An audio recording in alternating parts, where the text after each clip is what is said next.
Olá! Antes da gente começar, já sabe, né? Curte, se inscreve no canal, comenta e compartilha para ajudar nosso trabalho a chegar para mais gente. Bom, hoje a gente vai mergulhar num assunto que vira e mexe e está no noticiário, o tal do shutdown nos Estados Unidos. E para destrinchar isso, a gente está se baseando no material super completo elaborado pelo professor Marcos Freitas. Então, o que é exatamente um shutdown? A definição parece até simples, né? É basicamente uma paralisação parcial do governo, que acontece quando o Congresso não consegue aprovar o orçamento. Ou seja, no fundo, é o resultado de uma briga política que não chegou a um acordo. Mas, e na prática? O que isso quer dizer para a vida das pessoas, para o país como um todo? Beleza, vamos aprofundar um pouco mais nisso. Como é que essa paralisação aparece no dia a dia? Quem é que é afetado de verdade? E, por outro lado, o que não pode parar de jeito nenhum, mesmo com essa crise toda? E aqui que a gente começa a ver a dimensão do problema. Porque olha só, algumas coisas são consideradas essenciais, né? Então, controle de fronteira, operações militares, segurança nacional, isso tudo continua funcionando. Mas e todo o resto? Muita coisa simplesmente para. Agências do governo fecham as portas, emissão de passaporte pode atrasar, e o mais pesado, centenas de milhares de servidores públicos são mandados para casa, sem salário. É como imaginar, sei lá, os parques nacionais mais famosos do mundo simplesmente com os portões fechados. Pois é, esse cenário é bem peculiar. Mas para entender como se chegou a esse ponto, a gente precisa dar uma olhadinha na história. E pode acreditar, isso não é nenhuma novidade na política dos Estados Unidos, não. Olha só, o shutdown tem sido, digamos, uma ferramenta ou talvez uma consequência, né, da política americana há décadas. E isso aconteceu com presidentes dos dois partidos, democratas e republicanos. Essa linha do tempo que a gente vê agora mostra justamente alguns dos casos mais famosos e dá para notar um padrão que se repete. Só que, se o problema não é novo, a escala dele mudou. E mudou muito. As paralisações ficaram mais longas, maiores e, claro, com um impacto muito, mas muito mais negativo. E essa mudança de escala é absurda.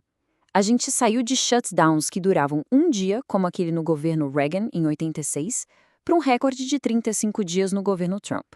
Isso levanta a grande questão, né? Por que isso acontece? O que está por trás? Quais são os gatilhos políticos que levam a esse ponto de impasse, a ponto de simplesmente parar o governo de uma potência mundial? Bom, a resposta quase sempre é a mesma: briga política pesada. E os pontos que geram mais atrito geralmente são aqueles temas bem polêmicos, tipo cortes de gastos do governo, como financiar programas de saúde como o Obamacare e, claro, um tema que está cada vez mais quente: imigração. E falando em polêmica, talvez o exemplo mais emblemático de todos tenha sido a briga pelo financiamento do muro na fronteira com o México. Foi esse o estopim que levou ao maior shutdown da história dos Estados Unidos. A questão era a seguinte: a exigência de 5,7 bilhões de dólares para esse muro. Isso travou tudo, as negociações pararam, e o resultado, bom, o resultado foi que a vida de 800 mil servidores federais foi virada de cabeça para baixo. 800 mil pessoas. É muita gente. O custo humano dessa briga política foi gigantesco. A gente está falando de famílias inteiras que ficaram mais de um mês sem salário. Imagina só a angústia, a incerteza de não saber quando o dinheiro ia cair na conta. Mas não é só o impacto na vida das pessoas, que já seria enorme. Essa paralisação não é só uma queda de braço política. O custo para a economia é real, dá para medir. E olha, os números são de cair o queixo. Pensa só, a paralisação de 35 dias custou à economia americana cerca de 11 bilhões de dólares. 11 bilhões. Para ter uma noção do que isso significa, é mais do que a economia inteira de vários países pequenos produzem em um ano. É um prejuízo brutal, que, claro, colocou um freio no crescimento. E o pior de tudo é que desses 11 bilhões, 3 bilhões foram uma perda para sempre. É um dinheiro que não volta mais. Sumiu.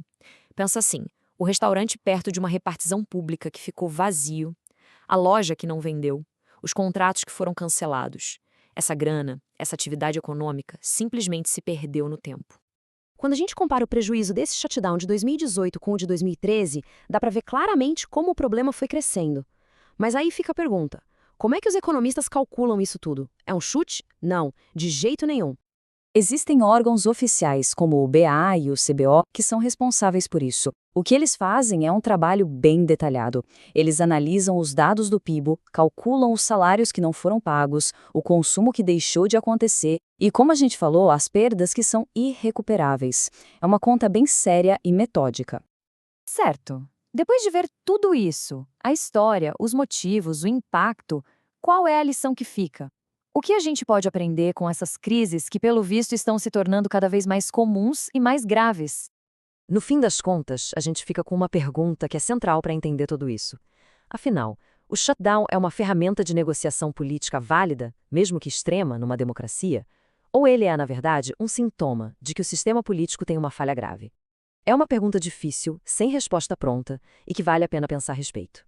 O que você acha? Deixa sua opinião aí nos comentários.